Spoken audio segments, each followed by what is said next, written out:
ሰላማችሁ ይብዛ። እስከ መጨረሻው አብራችሁን ካላችሁ በታዋቂው አርቲስት ፍቃዱ ከበደ የልጅ እናት በኩል የተሰማው አስደንጋጭ ጉዳይ፣ በሻንጣ ውስጥ አስክሬን ከተው የተሰወሩት ግለሰቦች ስለመያዛቸው፣ በትግራይ ክልል የሚገኙ ትምህርት ቤቶች ግንቦት 30 እንዲዘጉ የተወሰነው የፌዴራል መንግስት በጀት በማለቁ ነው ስለመባሉ፣ በአሜሪካ የመኖሪያ ፍቃድ የሚጠይቁ ስደተኞች በመጀመሪያ ከአሜሪካ እንዲወጡ ሊገደዱ ነው ስለመባሉ፣ የተባበሩት መንግስታት የኒውክሌር ድርድር ያለ ስምምነት ማብቃቱንና ሌሎችንም እነግራችኋለን። ማይ ፖስት ነው። አብራችሁን ቆዩ።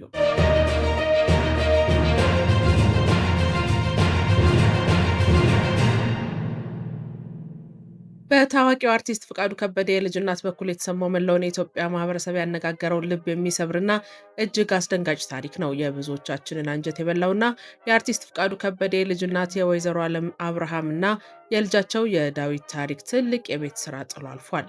እናትየው ልጇ ዳዊትን ለማሳከምና ከሞት አፋፍ ለመታደግ ብቻዋን የምታደርገውን ትግል ተናግራለች። በዛ ላይ ደግሞ ከጀርባው የሚሰሙት መድረክ የማይበቃቸው ሚስጥሮች በእውነት ልብን ያደማሉ። ይህቺ ምስኪን እናት ልጇን ለማሳደግና ለማሳከም ያልሆነችው ነገር የለም። እናቷ እንኳን በጣም ቆንጆ ነበረች። አሁን ግን ልጇን ስታሳድግና ስትታገል በእጅጉ ተጎድታለች እያለች በእንባ ታሪኳን ትናገራለች። እዚህ ቦታ ላይ ዋናው ዓላማ የአርቲስቱን ስም ማጥፋት ወይም ወንጀል ሳይሆን እርሱም እንደ ማንኛውም ኢትዮጵያ አባት ስህተት ሊኖረው ስለሚችል የህሊና ዳኝነትን ለፈጣሪ ትቶ በአሁኑ ሰዓት በጽኑ ታሞ ተጨንቆና ተጠቦ እርዳታ የሚሻውን ወጣቱን ዳዊትን መታደግ ነው ብለዋል ባለታሪኮቹ። ዳዊት ለአባቱ ማስተላለፍ የሚፈልገው አባቱ እንዲሰማው የሚመኘው የናፍቆትና የህመም ጥያቄ ቢኖረውም አሁን ግን ከጥያቄው በላይ የህይወት መትረፍ ጉዳይ ቀዳሚ ሆኗል።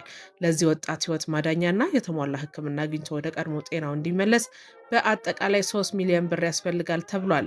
የዚህ አሳዛኝ ታሪክ ይበልጥ ልዩ የሚያደርገው በስቱዲዮ ውስጥ በተፈጠረው አስገራሚ ክስተት ሄኖክ የተባለ ወጣት ወይም የሜርክ ፕሮፐርቲስ ባለቤት ወደ ስቱዲዮ የመጣው ሙሉ በሙሉ ለስራ ጉዳይ የድርጅቱን ታላቅ ቅናሽና የቤት ሽያጭ ማስታወቂያዎችን ለህዝብ ለማድረስ ነበር። ነገር ግን የስራ ጉዳዩን ትቶ ይህንን የእናትና ልጅ ሰባሪ ታሪክ እዚያው ቁጭ ብሎ ሲከታተል ስሜቱን መቆጣጠር አልቻለም። እኔ የመጣሁበት ለሌላ ጉዳይ ቢሆንም ይሄ ነገር ህሊናዬን ረብሾኛል። እኔም አባት ነኝ። ልጄን እያየው ነው ይሄንን ልጅ የተመለከትኩት። ይህንን ጉዳይ የራሴ ጉዳይ አድርጌዋለሁ በማለት በራሱ አነሳሽነት የገንዘብ ማሰባሰብ ቻሌንጅ በይፋ አስጀምሯል። ሄኖክ የኔ አይነት 100 ሰዎች ቢመጡ ይሄ ልጅ ይድናል በማለት የሁላችንንም የሰብአዊነት በር አንኳኩቷል። 1 ሚሊዮን ብር ይሰጥሽና ሰይፉ ሾው ላይ ወጥተሽ ፈቃዱ አሳከመው በይ ተባልኩኝ ብላለች። ግን የገንዘቡን ጉቦ ውድቅ አድርጋ የእውነትን መንገድ መርጣ ስለ ልጇ ህይወት ስትማጸን ተሰምታለች። አቅም በፈቀደ መጠን ከዚህ ህፃንና ከምስኪኗ እናት ጎን እንድንቆምም ጥሪ ተላልፏል። በሻንጣ ውስጥ አስክሬን ጥሎ የተሰወሩት የግድያ ወንጀል ተጠርጣሪዎች በቁጥጥር ስር ዋሉ። ሚያዝያ 16 ቀን 2018 ዓ.ም በንፋስ ስልክ ላፍቶ ክፍለ ከተማ ልዩ ቦታው ፉሪ ኮንዶሚኒየም አካባቢ ስራ አለ በሚል ሰበብ በስልክ የተጠራው ኪሩቤል ከበደ የተባለ ወጣት አንገቱን አንቀው በመግደል አስክሬኑን በላስቲክና በፕላስተር ጠቅልለው በሻንጣ ውስጥ የከተቱት ዮናታን ከድር፣ ደረሰ ኃይሉና አብደላ በድር የተባሉት 3 ተጠርጣሪዎች በቁጥጥር ስር ውለዋል። ተጠርጣሪዎቹ የሟችን አስክሬን በራሱ ተሽከርካሪ በመጫን ቆጣሪ ኮንዶሚኒየም አካባቢ ጥለው የተሰወሩ ሲሆን ከሟች ላይ የዘረፉትን ሳምሰንግ አልትራ 21 ስልክ በመሸጥና መኪናውን ብሔረ ጽጌ አካባቢ በማቆም ራሳቸውን ደብቀው ቆይተዋል። ይህንን አሰቃቂ ወንጀል ድርጊት የሰማው የአዲስ አበባ ፖሊስ ወንጀል ምርመራ ቡድን መረጃው ከደረሰው በኋላ ሌት ተቀን ያላሰለሰ ብርቱ ክትትልን በማድረግ ተጠርጣሪዎችን በቁጥጥር ስር ስለመዋሉም ተናግሯል። ትግራይ ክልል የሚገኙ ትምህርት ቤቶች ግንቦት 30 እንዲዘጉ የተወሰነው የፌዴራል መንግስት በጀት በማለቁ ነው ተባለ። የፌዴራል መንግስት ለትግራይ ክልል በአግባቡ በጀት ባለመላኩ ምክንያት በክልሉ የሚገኙ ሁሉም ትምህርት ቤቶች ግንቦት 30 ቀን 2018 ዓ.ም እንዲዘጉ መወሰኑን የትግራይ ክልል ትምህርት ቢሮ ለአዲስ ማለዳ ገለጸ። የክልሉ ካቢኔ ትምህርት ቤቶች ከመደበኛው መዝጊያ ቀን 1 ወር ቀድመው እንዲዘጉ ትዕዛዝ ማስተላለፉን ተከትሎ ይህ ህወሓት ለጦርነት ዳግም እየተዘጋጀ መሆኑን ማሳያ ነው ተብሎ ነበር። የኮሚኒኬሽን ዳይሬክተሩ ግን ለትምህርት ቤቶቹ ቀድሞ መዘጋት ዋነኛው ምክንያት ጦርነት ሳይሆን መንግስት ወደ ክልሉ በጀት በአግባቡ ባለመላኩ የደሞዝ እጥረት ገጥሞን ነው ብለዋል። ከዚህ በተጨማሪ በክልሉ ባለው የነዳጅ እጥረት ምክንያት ወላጆች ልጆቻቸውን ወደ ትምህርት ገበታ ማድረስ በመቸገራቸው የትምህርት ዘመኑ እንዲያጥር ሀሳብ ማቅረባቸው ሌላኛው ምክንያት መሆኑ ተጠቅሟል። በክልሉ የሚገኙ በርካታ ትምህርት ቤቶች በጦርነት ምክንያት በመውደማቸው ተማሪዎች በድንኳን ውስጥ እየተማሩ እንደሚገኙ ያስታወሱት ዳይሬክተሩ የክረምቱ የዝናብ ወቅት እየመጣ በመሆኑና ተማሪዎቹ የሚጠለሉበት አስተማማኝ ቦታ ስለማይኖራቸው ትምህርቱ ከማብቂያ ጊዜው ቀድሞ እንዲያልቅ ተደርጓል ብሏል። ይህ በእንዲህ እንዳለ ሀገር አቀፍ ፈተናዎች የሚሰጡት በትምህርት ሚኒስቴር የጊዜ ሰሌዳ መሰረት መሆኑንም አስታውሰዋል። የዶናልድ ትራምፕ አስተዳደር የመኖሪያ ፍቃድ የሚጠይቁ ስደተኞች በመጀመሪያ ከአሜሪካ እንዲወጡ ሊያስገድድ ነው። የአሜሪካ የኢሚግሬሽን አገልግሎት መስሪያ ቤት በሀገሪቱ ውስጥ ሆኖ የመኖሪያ ፍቃድ ወይም ግሪን ካርድ የማግኘት ሂደትን የሚገድብና አመልካቾች ከሀገር ወጥተው እንዲያመለክቱ የሚያስገድድ አዲስ መመሪያን አውጥቷል። ይህ ውሳኔ ጊዜያዊ ቪዛ ይዘው በአሜሪካ የሚገኙ ግለሰቦች የቋሚ መኖሪያ ፍቃድ ማመልከቻቸውን ከሀገሪቱ ወጥተው በሀገራቸው ወይም በሌላ ሶስተኛው ሀገር በሚገኙ የአሜሪካ ኤምባሲዎች ወይም ቆንስላዎች በኩል እንዲያመለክቱ የሚያስገድድ ነው። የቪዛ ሕግ መጣስ፣ የቆይታ ጊዜን ማራዘም፣ ያለ ፍቃድ መስራትና ማጭበርበር ደግሞ እጅግ ጥብቅ ምርመራና ቅጣትን ያስከትላል ተብሏል። በፊት ያለውን ሁኔታ በመቀየር በአሜሪካ ውስጥ ሆኖ የነዋሪነት ሁኔታን ማስተካከል ፍጹም መብት ሳይሆን እንደ ሁኔታው የሚሰጥ ጥቅማ ጥቅም ነው ተብሏል። ተቋሙ ካሁን ጀምሮ በአሜሪካ በጊዜያዊነት ያለና ግሪን ካርድ የሚፈልግ ማንኛውም የውጭ ሀገር ዜጋ ከተለዩ ልዩ ሁኔታዎች በስተቀር ለማመልከት ወደ ትውልድ ሀገሩ መመለስ አለበት ሲል ገልጿል።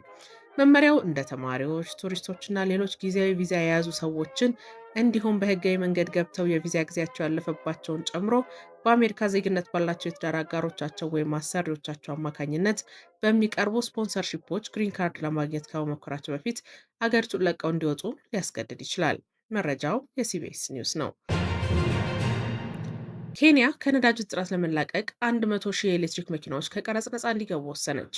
ከሰሞኑ በኬንያ የሀገሪቱ መንግስት የነዳጅ ጭማሪ ማድረጉን ተከትሎ በተቀሰቀሰ ተቃውሞ የአራት ሰዎች ሕይወት ሲያልፍ በርካታ ሰዎች መታሰራቸውን እንዲሁም የትራንስፖርት ስራ ማቆም አድማ መደረጉ ይታወሳል። በዛሬው ዕለት የሀገሪቱ ፕሬዚዳንት ዊሊያም ሩቶ መግለጫ ሰጥተዋል። ሩቶ በመካከለኛው ምስራቅ ባለው ግጭት ሳቢያ በዓለም አቀፍ ደረጃ የተከሰተው የነዳጅ ቀውስ በኬንያ ኢኮኖሚ እንቅስቃሴ ላይ ከፍተኛ ጫና መፍጠሩን ገልጸዋል። መንግስት ቀደም ሲል የነዳጅ ተጨማሪ እሴት ታክስ ወይም ባትን ከ16 በመቶ ወደ 8 በመቶ ዝቅ ማድረጉን ገልጸው በአሁኑ ወቅት ተጨማሪ ታክስ ቅናሽ ማድረግ የመንግስትን የገቢ ምንጭ እጅጉን ስለሚጎዳ አገልግሎት አሰጣጥ ላይ ጫና ስለሚፈጥር ተግባራዊ ሊሆን እንደሚችልም ገልጸዋል።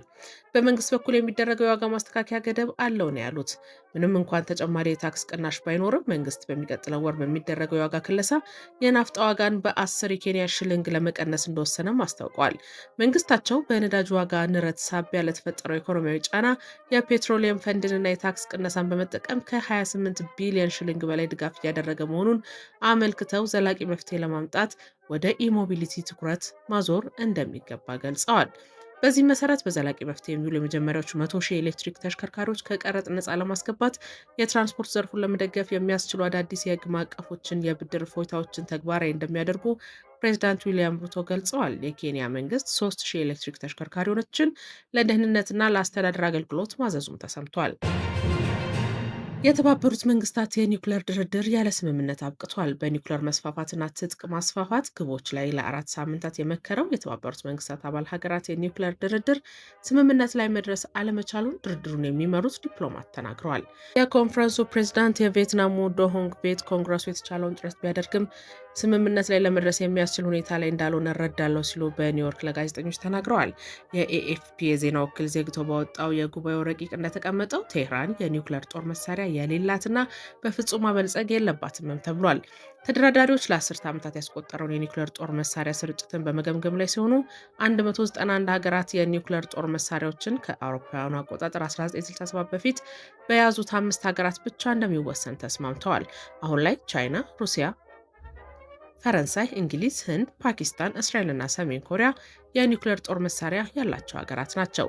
የስቶክሆልም ዓለም አቀፍ የሰላም ምርምር ኢንስቲትዩት ከጥር 2025 ጀምሮ ከዓለም 12241 የኒውክሌር ጦር መሳሪያዎች 90 በመቶ የተያዘው በአሜሪካና በሩሲያ እጅ መሆኑን ገልጿል። ሮቦቶች እርስ በርስ የሚዋጉበት ጊዜ ሩቅ አይደለም ተባለ። በዩክሬንና በሩሲያ መካከል እየተካሄደ ያለው ጦርነት የዓለምን ወታደራዊ ቴክኖሎጂ አካሄድ በፍጥነት እየቀየረው ይገኛል። የዩናይትድ ኪንግደም እና ዩክሬን ጥምር የጦር መሳሪያ አምራች የሆነው ዮፎርስ ተቋም ለቢቢሲ እንደገለጸው በጦር ሜዳ ላይ ሮቦቶችን ከሰው ልጆች በቁጥር በልጦ የሚዋጉበት ጊዜ እጅግ ቅርብ ነው።